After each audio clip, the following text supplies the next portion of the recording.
Iiwan ko ang kapayapaan. Mga kaibigan, mga kapatid, mapagpalang araw ng Martes sa inyong lahat at nasa ika-20 araw na tayo sa buwan ng Mayo, 2025. Tuloy-tuloy lang tayo sa ating pagdinilay at pagpapasalamat sa Panginoon sa lahat ng mga biyayang ating natanggap. Amen. Narito na naman ang inyong lingkod, Father Bob, isang paring Karmelita. Purihin natin si Jesus, Maria at Jose. Sa ating patuloy na pagdinilay, patuloy rin tayong magsikap na ang lahat ng ating mga pinagnilayan ay maging mabunga ito sa lahat, saan man tayo, ano man ang ating ginagawa. Isipin natin palagi ng ating misyon sa buhay ay ang maging mabuti sa lahat ng bagay. Amen? Ngayon ay pakinggan natin kung ano yung napakagandang mensahe na gustong ipaabot sa atin ng ating pagbasa na ibabahagi sa atin ni San Juan, Kapitulo 14, versikulo 27 hanggang 31. Sinabi dito ni Jesus, iniiwan ko sa inyo ang kapayapaan.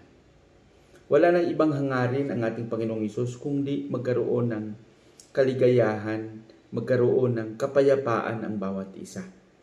Ang kapayapaang ito ay hindi lang nakasentro sa panlabas na pangyayari. No? Dahil posible, wala namang ingay, wala namang giyera, wala namang mga hindi mauunawa ang pangyayari sa ating kapaligiran. Ngunit kung ang ating isipan ay gulong-gulo dahil marami tayong iniisip, marami tayong mga pinagkakabalahan sa ating isipan, wala pa ring kapayapaan. Kaya yung kapayapaang ito ay nakasentro hindi lang sa panlabas kundi sa ating pagkatao rin, no? Yung kabuuan ng kapayapaan. Sino lang sa atin ang hindi umahangad na magkaroon ng kapayapaan? Ang ating Panginoong Hesus, gaya ng sinabi ko, ito yung pinakahangarin niya. Dahil kung may karoon ng kapayapaan ay mayroon ding pagkapantay-pantay, mayroong hustisya. Ang hustisya at ang kapayapaan ay hindi pwedeng ihiwalay. Hindi pwede na magkaroon tayo ng hustisya ngunit walang kapayapaan at hindi rin pwede magkaroon tayo ng kapayapaan ngunit walang hustisya sa bawat isa.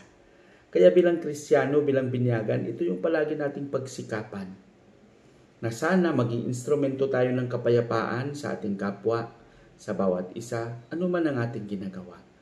Isipin natin, ang ating pagiging Kristiyano ay may nakaakibat na maging mabuti sa lahat ng oras. Pagsikapan natin ito. Pagpaglain nawa tayo ng Panginoon. Sa ating panalangin sa ngalan ng Ama, ng Anak at ng Espiritu Santo. Amen. Panginoong Hesus, maraming salamat sa kapayapaan. Sana ang bawat isa ay magkaroon din ng pagsisikap na maramdaman ang kapayapaang ito. Lalong-lalo na sa mga kapatid namin na nagdusa sa pisikal at internal na isyu ng kapayapaan. Turuan mo sila na maging mabuti, tulungan mo kami na maging tapat sa bawat isa. Amen. Sa ngalan ng Ama, ng Anak at ng Espiritu Santo. Amen.